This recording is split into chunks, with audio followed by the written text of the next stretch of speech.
السلام عليكم ورحمة الله وبركاته، ازيكم يا حبايبي عاملين ايه؟ يا رب تكونوا بخير. معاكم اماني من قناة اكلة هنية مع اماني. النهاردة باذن الله ده فيديو تالت يوم رمضان. المحشي والفراخ المقرمشة تحفة جدا، اقسم بالله جميلة وروعة، طعم جميل جدا ما شاء الله. والمحشي ما شاء الله الريحة تجنن تجيب اخر الدنيا. والمحشي فعلا تحفة جدا ما شاء الله، الله اكبر اللهم بارك. نازل كده كله كله زي على نزلته كده، يعني مش مفرفط ومش مفكفك. والفراخ مقرمشة بطعم تحفة وكريسبي. هعرفكم ازاي نعملها صح، طريقة صح. وتعالوا بقى نشوف، يلا معانا المقادير وطريقة التحضير. تعالوا بقى نشوف. اول حاجة جبت كرومبة من السوق، كانت دي كانت وسط كده ما شاء الله، تعمل كتير يعني. كانت ب10 جنيه. اول حاجة بفكفكها شوية من الورق اللي بره. وبعدين بقى ايه، عشان حاطه حله على البوتاجاز فيها ميه، وهضيفها بس كده ايه في الحله. بس اهم حاجه اشوف انا مقاس الحله عندي قد ايه، وعلى قد مقاس الحله هبتدي افكفك في الورقه، بحيث ان هي تاخد الحله اللي انا حطيت فيها الميه. تمام. طبعا ايه، هفكفك كمان كام ورقه. كل اللي بفكفكه ده برضو هنعمله، بس عشان اول حاجه بنبتدي ايه، نعمل اللي جوه الكرومبه. يعني الكرومبه نضيفها من جوه، طبعا بنشطفها في الميه عشان لو فيها اي ترابه او اي حاجه. تمام. هي ما شاء الله كانت بناداها، بس هي ايه، قلنا نشطف شطفه كده من التراب لو فيها اي حاجه. تمام. اول ما الميه غلت على طول نزلت بالكرومبه. والكرومبه ما بيحتاجش حاجه يا جماعه، ومش بحط في قلبي كمان اي حاجه. لو انتوا حابين تضيفوا ضيفوا رشه كمون بس، عشان بس ايه يعني، الانتفاخات اللي بيعملها الكرنب بس. بس احنا كده كده هنضيف في الخلطة. تمام. كرنبة 3 دقايق بتاخد غلوة كده، 3 دقايق. ونبتدي بمعلقة من غير ما نهريها، نقلبها على الناحية التانية. وهي اصلا مجرد ما قورناها والمية دخلت جوه الكرنبة من جوه، بتكون كلها استوت. بس لازم ناخد الوش التاني عشان الظهر بتاعها ما بيكونش لسه طايله المية. تمام. شايفين عاملة ازاي؟ برضو 3 دقايق على الناحية التانية على الوش التاني بتاع ظهر الكرومبة. ونبتدي نخرج فيها، مش بتكمل حاجة. تمام. زي ما انتوا شايفين مش هنهريها ولا هنبهدلها، وفي لحظة هنسلقها واحنا واقفين، ومش هنغفل عنها عشان ما تاخدش معانا ايه سوا زيادة. تمام. واديني بطلع بايدي خلاص كده. هطلع الورق اللي الخارجي من بره اهو بايدي. سهلة جدا وبسيطة. لو انت خايفة او هتتلسعي بشوكة كده، تشكي كده العرش من فوق، وتبتدي تخرجيها زي ما انت ما شايفة. شايفين ازاي سهلة وبسيطة؟ شكة كده بسيطة بالشوكة، وتخرج معاكي بسهولة جدا من غير ما تتقطع ولا يحصل لها اي حاجة، وهتظبط معاكي جدا. حبايبي طبعا لو انتوا ايه شايفيني في القناه دلوقتي في الفيديو بتاعنا، يا ريت بقى لو انتوا مش مشتركين عندي في القناه اعملوا اشتراك للقناه وفعلوا تنبيهات الجرس للكل عشان يوصل لكم اشعار باي حاجه بنزلها جديد. وكومنت بقى حلو من عندكم، وقولوا لي ايه رايكم في الفيديوهات اللي انا بنزلها. تمام. طبعا انا خلصت بقى كده الكرومبة كده، بس طبعا لسه في الورق اللي انا خرجته لسه هندخله تاني، بس بعد ما نكون خرجت ده.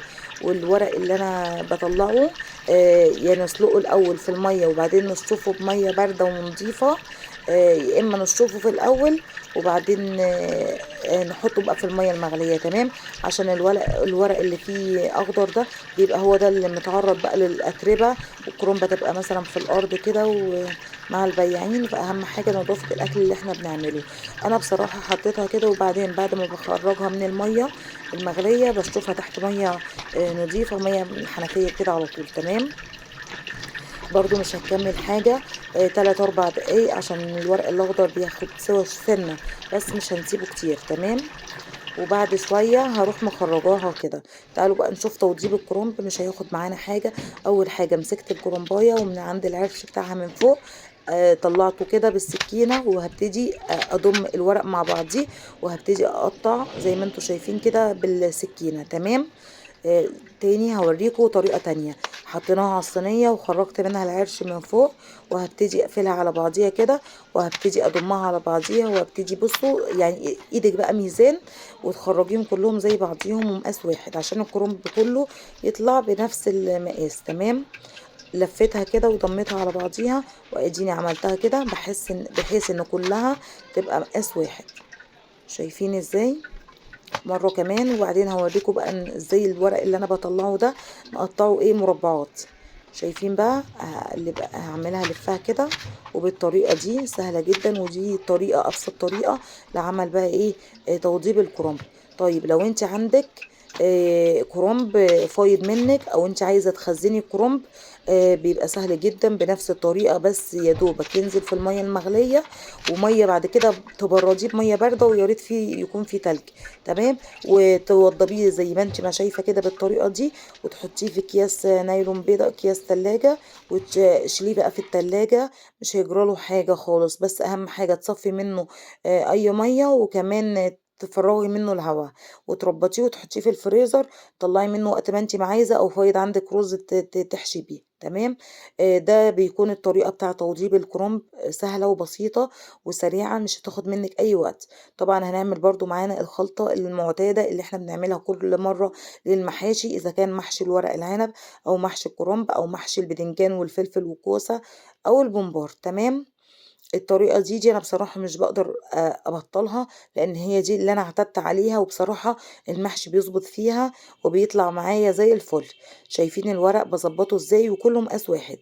لو تلاحظوا كل الورق ما شاء الله مقاس واحد، والورق معايا مش مهري ومش مقطع معايا، ما شاء الله تحفة جدا. وبصراحة ما شاء الله الله أكبر، كانت الكرنبة مسكرة وطعمها لذيذ. لما نزلت كده الكرنب ما شاء الله اتنسف في وقتها. خرّطت بصل كتير وضفت سمنة، وابتديت أقلي البصلة على البوتاجاز بتاع 5 بصلات أو 4 على حسب مقاس البصل بتاعِك. تمام. وابتديت بقى قليت بقى البصل، ورشيت بس رشة ملح صغيرة، ولو حبيتِ تضيفي شوية فلفل أسود سادة أو شوية كمون ضيفي، عشان بس البصلة وعشان ريحتها ما تبقاش إيه، مش مقبولة كده بالنسبة لِك. تمام. ووضّبت الطماطم. مش هاقدر أقول لِك قد إيه بنحط للكرنبة، لإن كل كرنبة ومقاسها، بس هاقدر أقول لِك إن كل كيلو طماطم ليه كيلو رز. تمام. ولو عايزة تزوّدي شوية أو تحطي بابريكا يغمّق اللون الأحمر، ضيفي، ده يرجع لِك واللي أنتِ حاباه تعمليه. تمام. البصلة مجرد بس ما تاخد اللون الأصفر، هابتدي أنزل بالطماطم. تمام. طماطم مفرومة في الكبة أو في الخلاط، أو حابة تقطعيها، بس بصراحة الأسهل لينا الكبة أو الخلاط. تمام. زمان كنا بنخرطها والله يا جماعة، يعني على أيام أجدادنا ما كانش عندهم خلاطات أو كبة، أو لو الكهرباء قطعت معاكي في يوم تقدري تقطعيها عادي بالسكينة، وكله برضه هيتظبط وهتتسبك ومش هتقول حاجة. بس طبعا احنا بنشوف الأوفر لينا والأسهل لينا والأسرع لنا بنعمله. هنسيب بقى الطماطم تتسبك معايا زي ما انتم ما شايفين كده. وبعد ما اتسبكت كنت مخرطة خضرة، غسلها الأول ومخرطاها كويس جدا، ونقعاها في شوية خل صغيرين، وبعدين صفيتها بمصفى وخرطتها. بيبقى بالشكل ده، والخضرة بتكون مشكلة كزبرة على شبت على بقدونس. بعد ما قلبتها بالطريقة دي هبتدي أضيف الرز. زي ما قلت لكم مش هقدر أقول لكم الكمية اللي انت هتعمليها. حتى لو عندك كرنباية كبيرة تقدري تحطي لها كيلو رز، لو عندك كرنباية وسط كيلو الا ربع، لو عندك واحدة صغيرة بتاع نص كيلو رز. ولو فات عندك شوية رز تقدروا تحشوا عليه من فوق فلفل أخضر أو فلفل رومي، زي ما يرجع لك بقى. وايه فاض شوية رز، تقدري برضو ايه عندك خس تقدري تلفيه بالخس. لو متوفر بقى فلفل موجود عندك في البيت، او لو انت حابة تعملي اي حاجة تانية، مثلا كوسة، بدنجان، فلفل، اللي انت حباه. تمام. هضيف بقى الملح للحقيق بتاعي، لان انا ما كنتش لسه حطيت، انا رشيت بس رشه بسيطه. تمام. في البصله، ورشه شطه، ورشه كمون وكزبره. تمام. وهقلب كل الخليط ده مع بعضيه عشان بقى كله يتجانس مع بعضيه. بعد ما اخلصه ونشوف بقى معانا هنعمل ايه بالظبط. هنعمل بقى الفراخ، وتعالوا اقول لكم هنعمل ازاي الفراخ معانا تبقى باحلى طريقه واحلى طعم. تمام. انا غاسله فراخ كويس جدا. بعد ما الميه غلت معايا بالطريقه دي هنزل بالفراخ، وبعد ما اخلص بقيت نزول الكميه بتاعتي كلها، ضفت بصل وهضيف طماطم. طبعا ايه الفراخ المصريه الاصيله بنحط لها ايه طماطم وبصل، ورق لورو، ولو حابه تحطي حبهان ضيفي، لو حابة تحطي جزر ضيفي، وهنحط كمان قرفة. تمام. اللي موجود عندك ضيفيه، مش موجود عندك حاجة ضيفي طماطماية وبصلاية. تمام. وبعد بقى ما يستوي براحته خالص هاسيبه بقى إيه لحد ما لحد ما الفراخ تستوي بالطريقة دي. هنقول لكم بقى هنعمل الخلطة بتاعتها أو القرمشة اللي احنا بنقرمشها للفراخ ازاي. تعالوا بقى نشوف نلف معانا شوية محشي حلوين كده. وكان بقى ايه خلصت كده. حطيت العروش من تحت في الحلة من تحت، وهبتدي هسمي الله وهعمل بقى شوية كرنب معاكم كده والفه معاكم. ايدك طبعا ميزان زي كل واحدة، كل صباع محشي بتعمليه بتحطي له نفس المقدار. تمام. لفيت كده بالشكل ده. طبعا ما شاء الله الله اكبر اللهم بارك، الكرنب معايا مظبوط.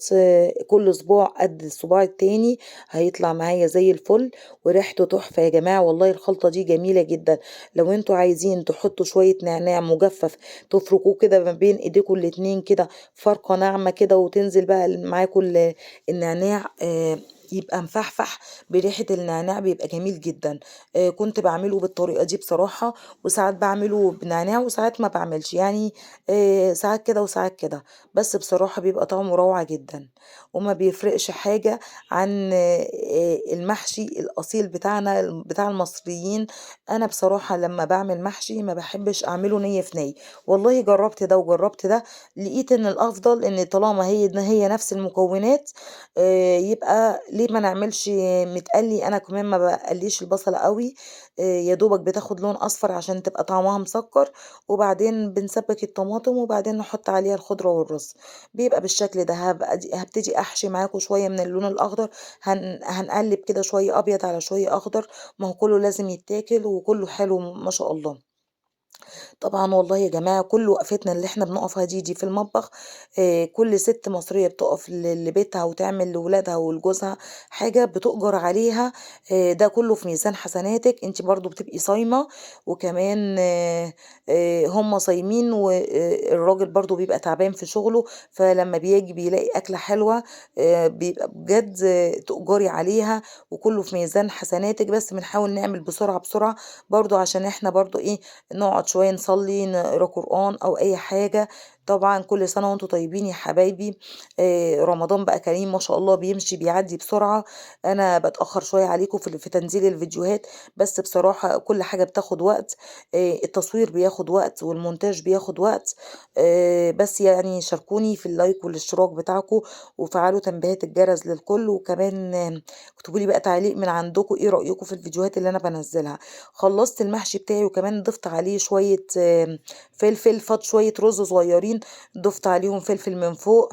وطبعا مش هي دي كل الكمية، أنا كنت كمان بقيت شوية رز في التلاجة عملتهم في يوم تاني. تمام. ضفت ملح بفلفل اسود زي ما انتوا شايفين كده على الفراخ بتاعنا، لان هي خلاص كانت بدأت استوت كده. وكمان ما تهريهاش عشان تبتدي بقى ايه تظبطيها وتعملي تقليها. هقول لكم على الكفر اللي انا بعمله ليها وازاي اخليها لونها ذهبي وجميل. تعالوا بقى نسوي الاول المحشي معانا. هنبتدي نضيف شوربة الفراخ الجميلة بتاعتنا اللي احنا نكهناها وظبطناها ورشين عليها ملح عشان تبقى ايه مظبوطة. ضفت كده الشوربة معانا على المحشي. وهقول لكم معيار المحشي، ما تغطيش الشوربة للآخر للمحشي. تمام. لازم الشوربة تبقى باينة حاجة بسيطة زي ما انتوا شايفين كده. اهي بانت معانا لو انتوا ملاحظين. بس مش هضيف اكتر من كده. الشوربة بانت بس مش متغطسة للآخر. برضو الكرنب فيه سوايل. مش هنضيف اكتر من كده. هغطي بطبق كبير واسع استانلس وهنغطي غطا الحلة. تمام. يلا بقى نحمر الفراخ بتاعنا.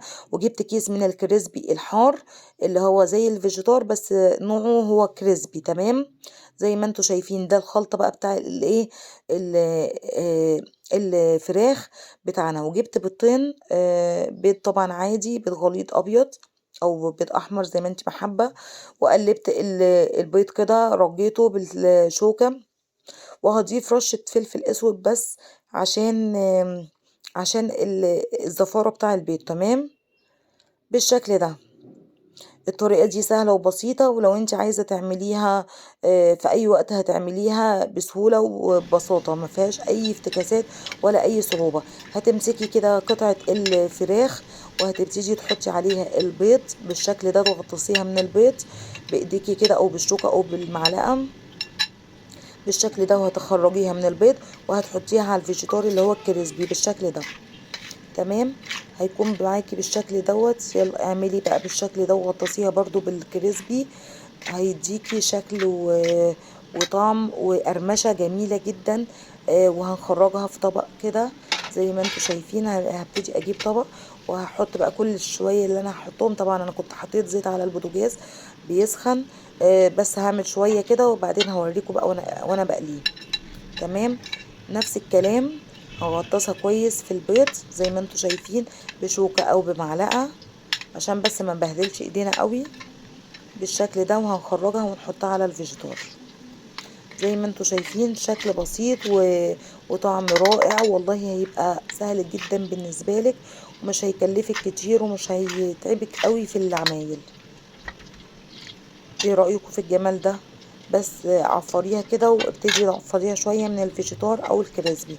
تمام، انا هبتدي بقى اعمل نفس الكمية اللي انا عملتها بنفس الشكل ده.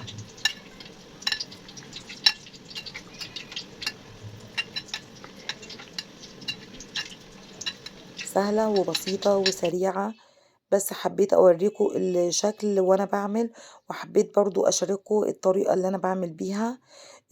طبعا ساندوني بقى يا جماعة وشاركوني في كل اللي انا بنزله، وتابعوا بقى قناتي اول باول في الفيديوهات اللي انا بنزلها لكم. معلش زي ما قلت لكم بتأخر عليكم شوية، بس والله كل حاجة بتاخد وقت وكمان مجهود. يعني انا بعمل لبيتي وكمان بصور لكم عشان اشارككم كل اللي انا بنزله، عشان اديكم افكار تقدروا بقى تاخدوا منها فكرة وتعملوا اللي انتوا عايزينه. طبعا كمان في فيديوهات كتيرة متصورة، ان شاء الله باذن الله كل اللي انا بصوره هنزله لكم. بتاخر شويه بس بنزل لكم عشان طبعا بصلي وبصلي صلاه التراويح، وبرجع بقى بصراحه فاصله خالص من الصلاه. ببتدي بقى انام شويه او اعمل حاجه حلوه. فكل ده بياخد وقت ومجهود، وطبعا الواحد يعني غصب عنه بقى ايه ممكن يفصل شوية يريح شوية، يقعد شوية مع ولاده في مذاكرتهم. فالحمد لله يعني ربنا بيكرم بقى كده وبيدي الواحد شوية صحة كده بيعمل بقى بيهم كل اللي هو يقدر عليه. تعالوا بقى نقلي مع بعضينا. انا كان الزيت دوت كنت قاليه فيه قطايف، فطبعا هو نضيف جدا وما فيهوش اي حاجه، فهبتدي اقلي فيه تاني. تمام، عشان بصراحه نستغل الزيت بقى، ومش ما هو ما فيهوش حاجه. هو القطايف عجينه ما فيهاش حاجه، مش هتبقى لقطه اي ريحه ولا اي طعم. تمام، هابتدي بس أكمّل كل الكمية معايا أو على قد ما الصينية تاخد منّي. تعالوا بقى نغرف كده المحشي بتاعنا ونشوف بقى عامل إزاي معانا. ما شاء الله كان استوى خلاص بالشكل ده. الفلفل طلّعته كده بالشكل ده. أنا كنت كمان حاطة شوية فلفل مقطّعاهم شرايح بالشكل ده، هناكلهم برضه. بيدّي ريحة حلوة أوي وكمان طعم حلو للمحشي. عايزة أقول لكم ريحة المحشي كانت جايبة آخر الدنيا، وما شاء الله الله أكبر، بألف هنا للي يعمل وبألف هنا للي ياكل. بطعم تحفة جدًا. ما شاء الله الله أكبر عليهم، والله العظيم يا جماعة حرفيًا طعمه حلو. والمحشي بجد كان مسكّر أوي، الكرنب ما شاء الله الله أكبر كان مسكّر وطعمه حلو. بس كده هاضيف بقى شوية فلفل من اللي إحنا غرفناه في الأول في الطبق من فوق الكرنب، وهاقدّمه بقى بالشكل ده. تمام، إيه رأيكم؟ ال الفراخ كانت خلاص خدت لون في الناحية التانية. هابتدي أقلبها زي ما انتم شايفين. أنا كده كنت باغرف المحشي وابتديت أقلب الفراخ، خدت لون بسيط صغنن بس عادي جدًا. تمام، شايفين دي خدت لون بس عادي. آآ كريسبي جدًا من برّه وبرضه طرية من جوّه. تمام، إيه رأيكم في الجمال ده؟ ما شاء الله جميلة جدًا. يلا بقى هنخرجها مع بعضينا ونشوف هتبقى عاملة ازاي. انا كان عندي كمان في الجنب ده طبيخ فاصوليا حمراء. ابتديت غرفتها بقى على الأكل، وكان عندي برضه ملوخية برضه معمولة، آآ كنت حطيتها بقى وسخّنتها. الفراخ الجميلة بتاعتنا كريسبي تحفة جدًا، كريسبي جدًا من برّه وطرية وطعمها أقسم بالله روعة، روعة يا جماعة. فعلًا جميلة جدًا بالشكل ده، شايفين عاملة إزاي؟ من برّه الطبقة بتاعة الجلد بتاعها مقرمشة من برّه وطرية من جوّه، والطعم بقى ما أقولكوش، أقسم بالله حلو أوي. وكانت المحشي بتاعنا أهو بالشكل ده، بألف هنا كل صباع نازل بصباعه، وكمان مش مفكفك مني، والفراخ تحفة بتتكلم عن نفسها، والمحشي بسم الله ما شاء الله. يا رب يكون الفيديو بتاعنا عجبكم وتكونوا خدتوا فكرة. بألف هنا يا أمارات، مع السلامة.